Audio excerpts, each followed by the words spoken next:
Welcome back everyone to another Kaiserreich overview video, even though this is going to be a little bit different than the others. As you can see, we're playing as Deutsche Mittelafrika, and we have this event. That's a lot of minus political power. So as you may know, this is the Mittelafrikan Implosion. Now, how do you get this to happen? You need to have minus 1000 political power. The best way to do that would be to avoid like the plague any focus that gives you extra political power, although of course you need to take this one to take some of these other ones, and then just kind of work down some of these less useful focuses for political power. Leave Black Monday alone in budgetary chaos. You do not go for the 1937 budgets, 1938 budgets. No, you just ignore all of that. And you play on veteran difficulty, so that whenever you're taking a focus, you're going to be losing, essentially losing political power rather than gaining it. So this way you're going to be long-term losing a lot of political power. Also, Mittelafrika has a lot of events that take away a lot of political power. You need to make sure that Portugal is supplying rebels in your country. If there's no events that come up with that, then you should probably just restart. And then at some point in late 1938, early 1939, you should have enough of a minus in political power. The other way would be to try to get the sovereignists, the Soevereignesten, in power. That would be better if you want to just like plow and get like a minus 1000 instantly. Although you know, I think it takes a little bit longer. It takes a little slight amount longer. I don't remember exactly how you get the Soevereignesten power as well. So yeah, essentially you need to try to become national populist, and then there's gonna be a chance for Germany to expose Göring, and that will give you minus 1000 political power on its own. So that's a pretty easy way to deal with that. Also, there's a lot of events here, like the annexing British colonies, that are going to be taking away quite a lot of your stuff. Now, when you do, you get this collapse of Mittelafrika event. Because of the mismanagement of Mittelafrika, the chain of command has broken down throughout the continent. Warlords and local rulers now hold more power in most areas than the German administration. A complex network of alliances that once made up Mittelafrika has now been thrown into chaos, and the entire continent heads to war. The capital of Dar es Salaam has been seized by loyalist Askari to prevent it from falling to non-loyalist elements, while Zuidwest Africa has been seized by local German forces. Where shall we escape? So this is where you're going to be playing, at least by default, next. So you can either go ahead and play as Zuidwest Afrika, you know, I'll show it later, or as Tanganyika. That's For now, let's stay in Tanganyika. As you can see, everybody declares war on everybody. This is one hell of an implosion. Let's quickly go over what we have. So let's start from the northwest, which is the furthest Mittelafrikan power ever reached. So you get the Côte d'Ivoire, of course, Kingdom of Ashanti, which is roughly equivalent to our modern Ghana, Togo, that's what you'd expect, Dahomey, which starts off as a puppet of France and Social Democratic, so they are right away of the Entente. Tanganyika still holds Nigeria. That's the other part of Africa where, well, actually I went to Zuidwest Africa, not to Tanganyika. That's the other part of Africa where Mittelafrikan power still is pretty present. The problem is that Nigeria breaks off at some point, so even there Tanganyika will not be able to hold control. Hausaland is the Muslim part of Nigeria, as well as the Bornu Emirate. So these are the areas where in real life now we have crisis with, you know, Boko Haram, etc., which is still kind of a problem for the Nigerian state. Cameroon just on the coastline, but they do have cores in the inland. In the Amadawa clique, which is non-loyalist Askari element, just like the Kivu clique. So there's quite a few of these scattered about that are essentially supposedly just native military elements that rebel, not really as an ethnic rebellion, like for example, you could say Dahomey or the Bornu Emirate are more ethnically minded states, and of course Hausaland, Hausa are an ethnic group, but these are more like warlords that try to take control of an area or another. And then the other type of rebellion is like indigenous kingdoms, like the Congo and the Ashanti. They may not be 100% ethnically pure, quote unquote, or ethnically homogenous, but what they do have is that they have a line calling back to, of course, Middle Age African kingdoms, like of course the Congo. Then you have Gabon, which can turn syndicalist, which is interesting. Of course, this is Spain. Teke Kingdom, just another ethnic little state. Ubangi Shari, which can turn into an emirate, at least from what I've seen. The Kivu clique is essentially, I guess you could say, the Democratic Republic of the Congo of this timeline. They're just this big giant punching ball for everybody else around them. Then there's the Congo, which is pretty much what you'd expect, just the old kingdom of the Congo. A lot of states over here. This is Katanga, Garanganze. In our timeline, this is part of the DRC, partially part of Zambia also as well, I believe. There's also, of course, Zambia itself, which, as you can see, quite a German flag over there. Wonder what you could be. Probably German military components. Let's actually eliminate the fog of war so we can see the unit names. Oh no, look, it's Infanterie Division and Kampfgruppen and Askari Division. Then you have, up here, you just have militia divisions, infantry divisions. Ooh, Congo has some divisions here, so I guess it's a bit of a disputed territory. Yeah, Congo boasting quite a lot of infantry and militias. Overall, seems like, yeah, some of these central states are very strong. The problem with them is, of course, that they are surrounded by quite a lot of people. Not everybody is at war with everybody. I'm not quite sure as to whether there's a logic to who declares war on who. Of course, moving east, we have Buganda, not Uganda. I'm not sure on why this name change is there. Kikuyu land is a national populace, and they are an ethnic state in Kenya. I wonder if you can form Kenya. That would be interesting. Burundi and Rwanda, that's basically just like real life. Wonder if they're going to start killing each other. Of course, Tanganyika, but we're going to be talking about that later. And then you have Nyasaland, which is another little ethnic state down here on this lake, which I'm not sure the name of.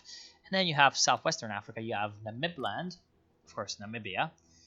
And they're going to be struggling again. Non-native element of Zuidwest Africa, which is the last remaining colonial possession. As you can see, Zuidwest Africa starts off with a mighty army. Actually, you have some good divisions. You've got well-trained units. Wonder what the experience level for some of these other armies are. Didn't really get a chance to look at it well. Oh, some of these actually are pretty good. I remember looking at a few up north, and they don't really have good divisions, but it seems like everybody's just starting off with a decent little army. Hey, Zambia even starts off with a motorized group, although they are very low on men. So overall, these guys can wage some warfare. Yep. Let's check out the Congo. Yeah, Congo very much into that militia. Then you have this little Teke Kingdom. They're going to be hard-pressed to do anything with only 3 tribal divisions. And Gabon, well, they're pretty, as you could say, middle of the line. Kivu clique, mostly Askaris. 2 little African kingdoms, Rwanda and Burundi, of course, just militias. Then Buganda has a lot of militias as well. Kivu has some evil black flag, and they've also got mountaineers, of course, representing the fact that they are the glorious warriors of the Kilimanjaro. And then Hausaland will coming in with a few cavalry. Of course, that's probably because of the Tuareg. Bornu Emirate, not really doing anything too strange. Actually, the Ubangi, sorry, have motorized as well. So quite a lot of motorized running around. And in the west, pretty strong army coming from the Côte d'Ivoire. They have a lot of stuff.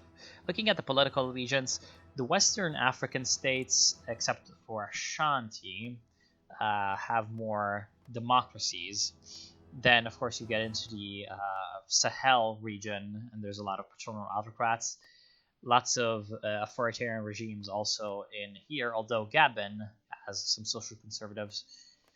And yeah, pretty much that's what you'd expect, because these, again, are supposed to be local warlords and kingdoms that are rising up.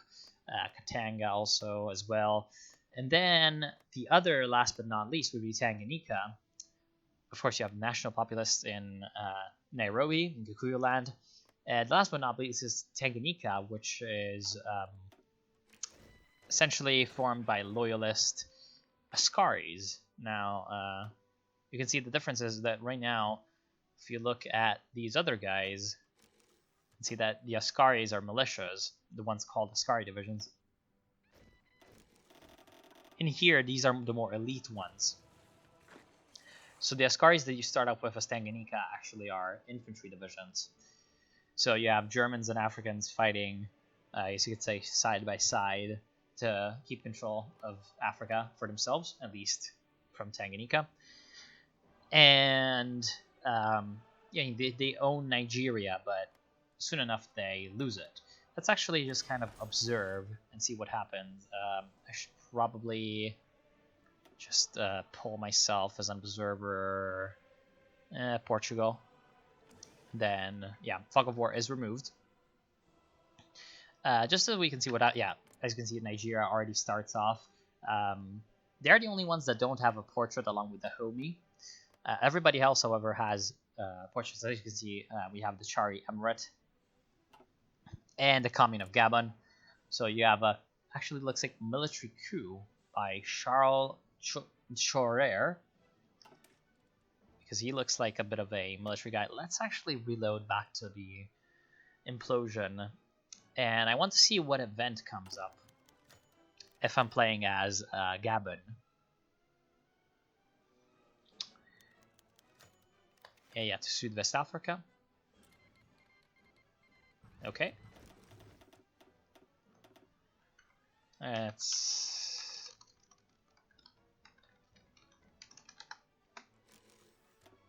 Okay. Just quickly take control of Gabon.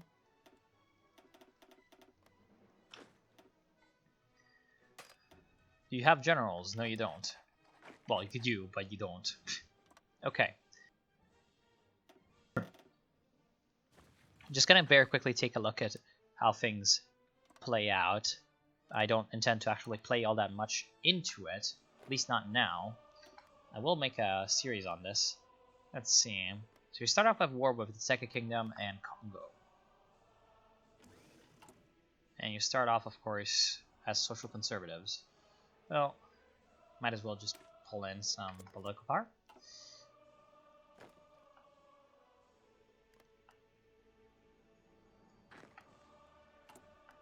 I wonder. Might as well. Of course, there's just a lot of wars going on around the world, as you'd expect. Come on, give me the event. Yeah, the Chari Emirate already happened. I didn't really have anything yet. We have Cameroon. Oh, Cameroon is at war with us. Okay. I didn't notice that. Oh well, time to pull in some divisions on that front as well. Huh. I'm not seeing any events.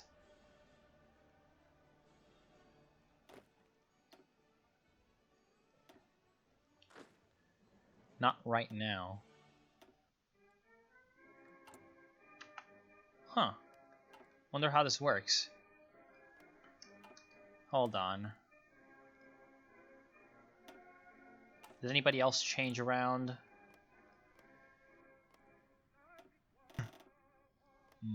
Doesn't seem like it. Of course, the Chari Emirate did. And they can join the Axis with Egypt, so be careful about fighting them. You can get drawn into a pretty bad conflict over there. Also, be careful with the Congo, because Portugal down here actually has a focus to snatch up Congo. Wonder, yeah, probably just turns them into a puppet. If they refuse, they declare war. Yeah, you're actually a puppet of Tanganyika. Interesting. Let's see. I'm just gonna really quickly and then leave you, load back into Mittelafrika, and see if yes. This time, let's just pull ourselves in Tanganyika.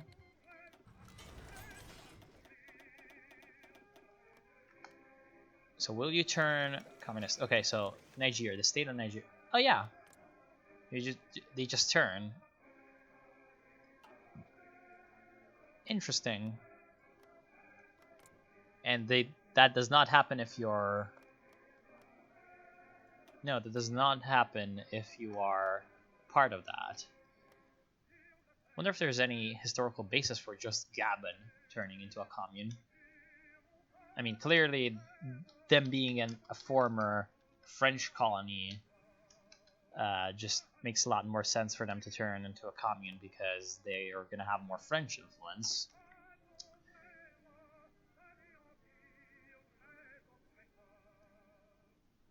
And yeah, you can just keep Nigeria occupied if you're Tanganyika, but I'm guessing that the AI will basically all the time just release it. Also because there's no factories here. Damn. That's just sad. So if you release Nigeria, well, yeah, Nigeria starts off with no factories, so they can't even build up a force to defend themselves. And yeah, basically the whole lore behind it is that Mittelafrika is actually not like a country as we know it. It's more like a dependency of Germany that's kind of held together in Dar es Salaam by the German colonies. So of course Tanganyika, Southwestern Africa, Namibia, and Cameroon. Oh, and Togo.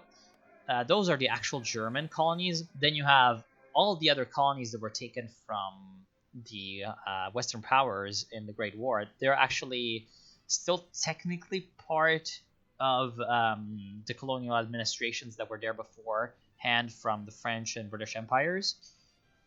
But so they're not technically German colonies. So you also still have the British, Flemish in the case of Belgium Congo, and French in the case of Western Africa administrations, and of course Gabon as well. So what you have is that all these powers united, technically, sometimes not, plus, of course, the already kind of weird schemes of colonialism where you have sort of protectorates being formed and the map being painted in one color, but locally maybe you have a local warlord or a local king ruling over on behalf of the colonial administrations. So this entire power structure, of course, is very, very fragile if the central government just kind of collapses. And you basically, this leads into an early decolonization because Germany can't keep order as much as Britain and France were able to in our timeline. So this is the lore behind it. And now, of course, everybody's kind of struggling for power within each other. And yeah, but it's really interesting that you have these two just kind of turning. And I'm guessing if you play as these guys, you don't actually turn into the Emirate because, I don't know, there's probably something that goes wrong. And yeah, that's basically about it. If you know anything else, drop down the knowledge in the comments. Oh, also, of course, other countries that can interact with all of this implosion. Not only Egypt that can get some allies down here. I believe Somalia also has some. Maybe they have some ways to interact with us. No, but of course, some of these land. This is part of Mittelafrika normally. Yeah, so they just seize it. Huh, okay. So Somalia just gets bigger. Ethiopia does not get bigger, but, well, maybe an aggressive Ethiopia can try to do something and justify war goals on some of these guys. Then, of course, you have Portugal that can try to fulfill the pink map and get Congo under Portuguese overlordship. I wonder if the Union of South Africa can do anything on this. South African recovery, probably not, because this. Yeah, I'm guessing that this focus tree was actually made before the Mittel implosion was a thing. Well, you do get some claims. Yeah, with new expansionism, you get a lot of claims up here. So if they do go down the route of the National Party, of course, if the National Party wins the Civil War, it's the same, then they can come up and try to restore order in some of these lands. Madagascar stays part of the German Empire. Sometimes, of course, it breaks off and is just a Reichsprotectorate, or whatever you want to call it. And last but not least, Liberia, which you may remember, can go ahead and do some stuff in Sierra Leone and the Ivory Coast. Now, oh, they're not fully independent. Damn. Yeah, they cannot demand the Ivory Coast from the Ivory Coast, but they can. Yeah. The focus to fight for the Ivory Coast is going to switch from declaring war on Mittel Europa to declaring war on Côte d'Ivoire. So that's pretty much still a pretty dangerous war for Liberia. What? Really now? The Liberian tag is not lib. Also, what the fuck? The Deutscher Liberian Bund? They went for the German bailout. Hold on. Observe. Sorry, this is kind of getting too long. I'm just gonna very quickly. No, they went for Firestone. How did they turn? How did they get so much Deutscher Liberian Bund support?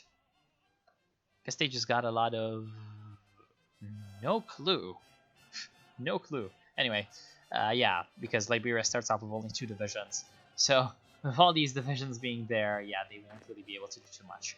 But that's just about it, I think. I want to thank you all for watching. I hope you've enjoyed. As always, if you have some extra knowledge you want to drop down in the comments, you're more than welcome. I will probably just have a very quick playthrough as one of these more interesting ones, more interesting countries, I guess you could say, that spawn out.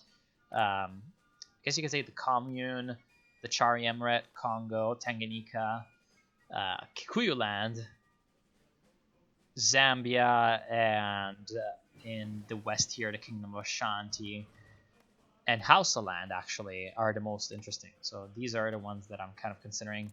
Kivu Click also is kind of cool because, you know, they're just a military clique. They don't care about anything. But yeah, if you have any ideas, again, tell me. And if you enjoyed the video, drop down a like. If you didn't, dislike. No mercy. So thank y'all for watching. Hope you've enjoyed. I'll see you soon. Be nice.